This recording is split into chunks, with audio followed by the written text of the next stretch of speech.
جب ہم یہ کہتے ہیں کہ پاکستان پیپلز پارٹی بدعنوان ترین پولیٹیکل پارٹی ثابت ہوئی ہے، سندھ حکومت بدعنوان ترین حکومت ثابت ہوئی ہے، تو غلط نہیں کہتے.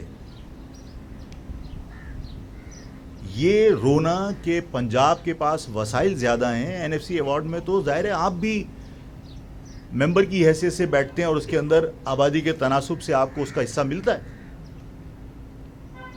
اس پیسے کا اگر آپ صحیح طریقے سے استعمال کر لیں تو آپ اس شہر کی شکل تبدیل کر سکتے ہیں، لیکن آپ کو اپنی جیبیں اور اپنے خزانے بھرنے سے فرصت نہیں ہے. لاہور کے اندر 8,000 کیمرے لگائے ہیں، جو کراچی سے بہت چھوٹا شہر ہے. 8,000 سی سی ٹی وی کیمرے کے ذریعے انہوں نے پولیس کے کام کو تقریباً ختم کر دیا. وہاں ٹریفک پولیس چالان نہیں کرتی. یہاں آپ نے خود تو کرپٹ ہیں ہی ہیں، آپ نے اداروں کو کرپٹ کر دیا. یہاں ٹریفک پولیس کا ہر شخص، ہر فرد جو ٹریفک پولیس کا ملازم ہے، وہ اپنی ڈیوٹی کے دوران زیادہ سے زیادہ چالان کرنے کی کوشش کرتا ہے، اس لیے کہ اس کا 30% اس کو ملتا ہے. اگر دن بھر میں اس نے 1 لاکھ کے چالان کی تو 30,000 روپے اس کو کمیشن ملے گا. وہ اس شہر کو ادھیڑ کے اپنی جیبیں بھرتا ہے. وہاں ٹریفک پولیس کا رول منیمائز ہو گیا. وہاں ای چالان کیمرے کے تھرو بندے کو اس کی نشاندہی ہوتی ہے اور اس کے بعد اس کے گھر اس کے چالان پہنچ جاتے ہیں. وہاں رشوت نہیں ہے. میں وہاں کی ترقی پر بعض اوقات جیلس ہوتا ہوں، اور میں یہ بھی بعض اوقات غصے میں کہتا ہوں کہ یہ میرے پیسوں سے لاہور کے اندر ڈیولپمنٹ ہو رہی ہے یا اسلام آباد میں ڈیولپمنٹ ہو رہی ہے، میرے شہر کے اوپر کیوں نہیں ہو رہی؟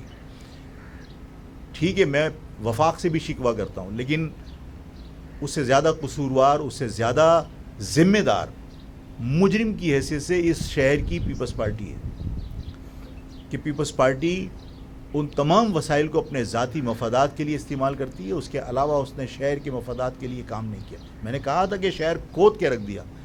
جو پروجیکٹ 6 مہینے میں کمپلیٹ ہوتا ہے وہ 3 سال تک اس کو پرولونگ کرتے ہیں، تاکہ جو آج آپ نے اسٹیمیٹ اس کا نکالا ہے وہ 6 گنا بڑھ جاتا ہے. جو پروجیکٹ آپ نے 6 ارب کے اندر اسٹارٹ کیا تھا وہ 36 ارب پہ آپ لے کے چلے جاتے ہیں. اور سب کو معلوم ہے کہ کمیشن ڈیولپمنٹ سے پہلے ٹینڈر دیتے وقت ہی وصول کر لیا جاتا ہے. اور ظاہر ہے کہ میری اس گفتگو کے بعد کہا جائے گا کہ لاؤ ثبوت لاؤ. جو میں نے کہا تھا کہ حالت یہ ہے کہ ہمارا الیکٹرانک میڈیا کے جو مالکان ہیں، میں جرنلسٹوں کی بہت قدر کرتا ہوں کہ یہ لوگ صبح سے شام تک بھاگے بھاگے پھر رہے ہوتے ہیں اور محنت کرتے ہیں اور کھود کے خبریں لے کر آتے ہیں.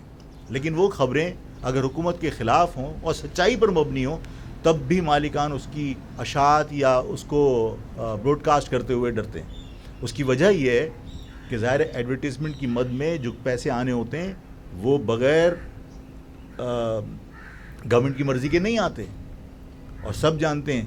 اور میں نے کہا تھا، میں کھلے عام آج بھی کہتا ہوں کہ جو ایڈورٹیزمنٹ کی مد میں گورنمنٹ ہمارے اخبارات کو اور الیکٹرانک میڈیا کو پیسے دیتی ہے، وہ اس کا ایڈوانس میں اگر پیمنٹ نہیں کرے تو آپ اپنا چیک وہاں سے نہیں اٹھا سکتے. ان حالات کے اندر یہاں کے لوگ کس کے سامنے جا کے شکوہ کریں؟ میں نے پچھلی پریس کانفرنس میں کور کمانڈر سے بھی ریکویسٹ کی کہ اللہ کا واسطہ یہاں رینجرز موجود ہے، آپ رینجرز ظاہر لا اینڈ آرڈر مینٹین کرنے کے لیے کیوں آئی تھی؟ کیا یہاں زمین کی پالک کوئی خراب ہو رہی تھی اس کو صحیح کرنے آئی تھی؟ یہاں لگی ہوئی مولیاں صحیح کرنے آئی تھی؟ انسان بچانے کے لیے آئی تھی رینجرز کہ یہاں انسانی جانیں ضائع ہو رہی تھیں. کسی پولیٹیکل اگر یہ تاثر جائے کہ بھائی صرف مقصد یہ تھا کہ بھائی ٹھیک ہے کسی پولیٹیکل پارٹی کے خلاف آپ نے آپریشن کرنا تھا، تو ظاہر ہے یہ تاثر غلط جائے گا. آج بھی تو انسانی جانیں ضائع ہو رہی ہیں، اور اگر پیپلز پارٹی اپنی ذمہ داری پوری نہیں کر رہی تو کیا رینجرز کی تعیناتی نہیں ہو سکتی کہ اس شہر کے اندر کوئی ہیوی ٹریفک جو گورنمنٹ کی اسپیسیفکیشنز ہیں، جو فٹنس سرٹیفکیٹ ہے، اس کے بغیر نہیں آئے گی؟ کتنے حادثات کو روکا جا سکتا ہے؟ ظاہر ہے کہ ہمارے اداروں کی ذمہ داری، اور میں نے کہا تھا کہ لوگ اداروں سے توقعات رکھتے ہیں، لوگ ان پر فخر کرتے ہیں کہ سیلاب اور قدرتی آفات کی موقع کے اوپر یہی ادارے عوام کی مدد کرتے ہیں. تو اس وقت کراچی جو ہے وہ ایک آفت زدہ علاقہ ہے. مطلب کسی شہر میں